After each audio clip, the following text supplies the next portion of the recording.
So That's they said, fucked. oh, you're not paying us no more. Yeah, he's dead. Bro, bro, how? Like, money's fucked, you know. I said you ain't got peas. Alright, bro, your man's dead. Yo, welcome back to Sidemen Reacts. Today you have myself, Bazinga, and KSI reacting to 10 people who woke up at their own funeral. Whoa! I want to do this.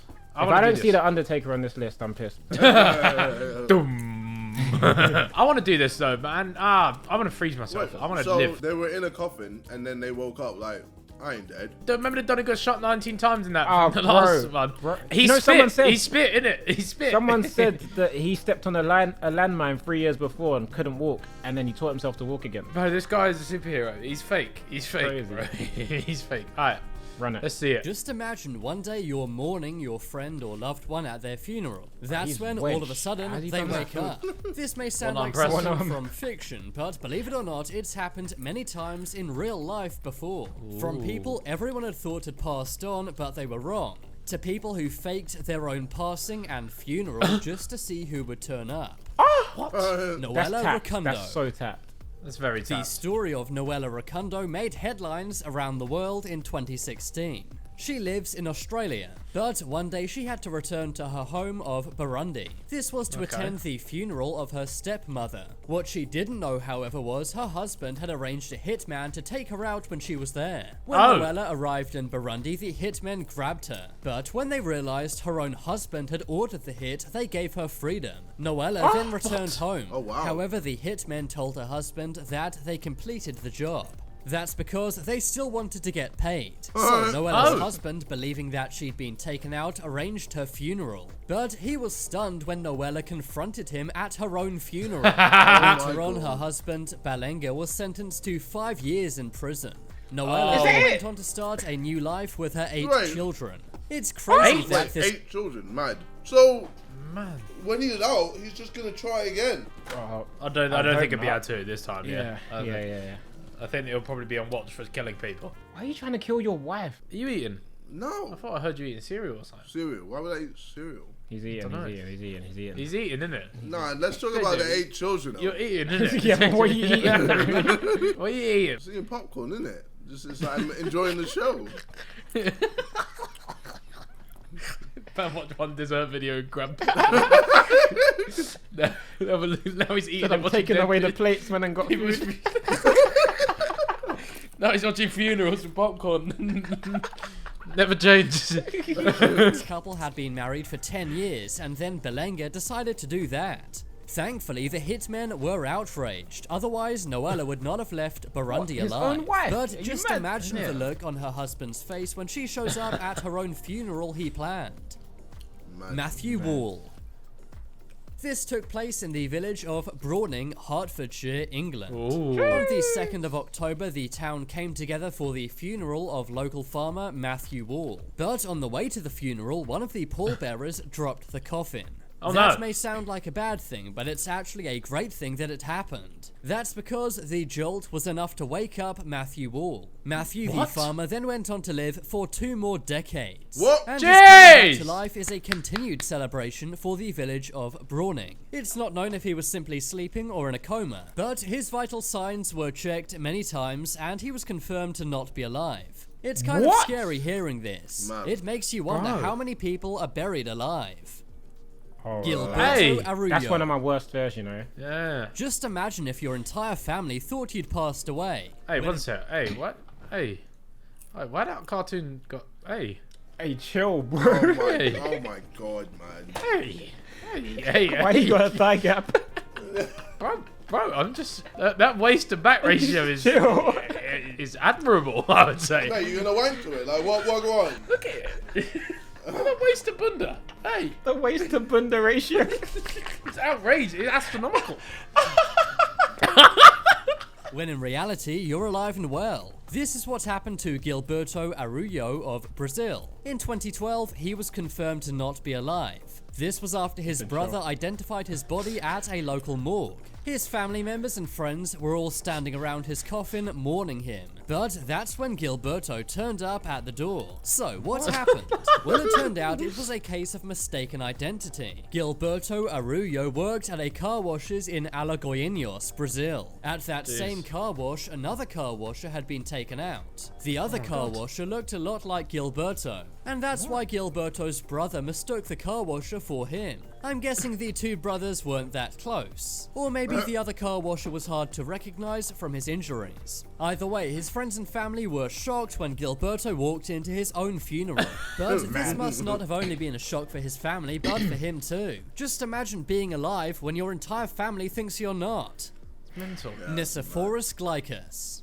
Nicephorus Glycus was a bishop working at a church in Lesbos, Greece. That's when one day he was found and declared to not be alive. In accordance with tradition, his body was left on display in the Methymni church. But after 2 nights of his body being on display, something scary happened. Nicephorus sat up and demanded to know what was going on.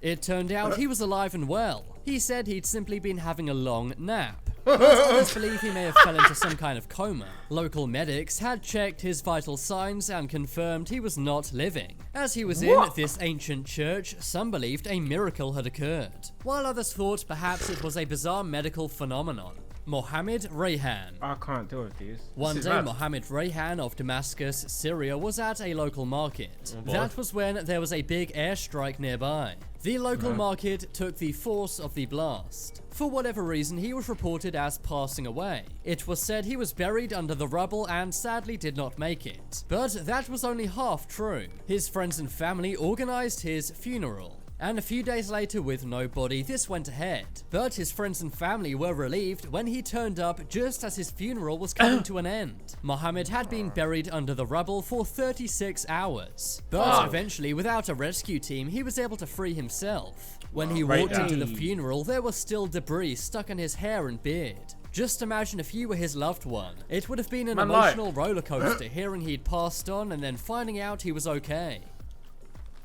Walter Williams. I think it'd be so cool just to see like how people are once you die. Like Yeah. check on Attending Twitter like and your own stuff. funeral, yeah. Yeah, it would be dope. But not dope, because I'm dead. I mean, my fucking streams would go through the roof. Yeah, no, you'd probably get number 1. Yeah, All that money you'd be earning when you're dead. Yeah. Oh man, gas. Can I have it? I pass in your will. On February 26th, 2014, Walter Williams the of boys in. Mississippi was confirmed to not be alive. Let me He have was one master 78 KSI. Just one. What master can I have, bro? Can I have Lamborghini or something? Just dish me master. Lamborghini, that's a big one. Like, That's what I'm, bro. The old school one. Just Give us all a master, innit? alright, Ethan, I'll give you an earthquake. What can I have? Bro, I'll take it. Fuck it, I'll take it. Hey, I've can got I have? KSI master. Please. You can have transforming. No one's gonna, I think you're gonna struggle to shift creature on. Creature you might struggle All with. of the paperwork was completed and he was put into a body bag. He was then taken to a funeral home. But one day before his funeral, as he was being prepared, something strange happened. The coroner noticed him breathing very lightly. Then all of a sudden his legs began to move and it was clear that Walter was alive. He was taken to a hospital and it was confirmed he was in fact alive. But this respawn sadly did not last too long. That's because 2 weeks later he passed away for real. His nephew was quoted as saying, "I think he's actually gone this time." Again, an emotional roller coaster hearing that a loved one passed on, they were alive, and then they passed on again. It may sound like fiction, but this really can happen. This is known as Lazarus syndrome, which is where you pass on and then come back to life. Mohammed Furkan.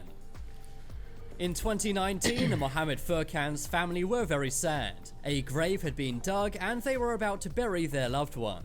That's when the incredible happened. All of a sudden, Mohammed, who was supposedly not alive, began to move. He had confirmed to not be alive by multiple doctors. But the 20-year-old was actually fine. He was rushed to a hospital and placed on a ventilator. The 20-year-old had been involved in a road incident. And apparently his family were only told he was not alive when they stopped paying the hospital bills because they ran out of money. This prompted an investigation into the healthcare system of the state of Uttar Pradesh. His older brother said the family had been left traumatized by the roller Wait, coaster of pause. emotions. So That's they said, fucked. Oh, you're not paying us no more. Yeah, he's dead. Bro. Bro. How? Hey, money's fucked, you know. I said you ain't got peas. Alright, well, your man's dead. Hold that. Sorry, nothing we can do. Literally got the tools in his hands. Bro, look. Donnie's there posing now in a pic. Look. I can't believe it. Oh, what, you found the tenor? Yeah, I think he's breathing again. No. His leg just moved a bit. What did he say? He got a pinky. Yeah, now he's breathing. I can see why. Zhang Diyang. That's a sick name. Zhang Diyang was a 66-year-old man from China, but one day he had an idea to stage his own funeral. He arranged it himself, simply to see how many people would show up. He was curious because he'd never been married and never had any children. In Chinese culture, the that's passed cute. on are said to It's have kinda needs. cute. Their graves are supposed to be visited on a regular basis to ensure these needs are met. It turned out that 40 invitees turned up to Zhang's funeral, along with several hundred others. But incredibly, he still was not happy. 20 friends and relatives did not show up, and he was quoted as saying, "I can't believe so many relatives and friends don't care about me. Frankly, I'd be pretty happy if over 100 people showed up to my funeral." Camille. One day, a 25-year-old Polish man had drank too much vodka. His friends called for an ambulance when he collapsed at a bar. He was then taken to a hospital and was confirmed to not be alive. But when he went to the morgue, it was found he was actually alive still. Rather than go home, the man named Camille went right back to the bar where his friends still were. And just like that, they picked up where they left off, drinking vodka. Do you think he did that all in one night? Like, he passed out in the ambulance and then clocked out of the hospital to drink some more? No, because his friends were still working. Surely if your friend dies, you go home. Yeah. Yeah, maybe. Yeah. I mean, yeah, depends what kind of night out it is. I mean, that was dead people turning up at their own funerals. Yeah. Thanks for watching. Subscribe, and we'll talk to you later.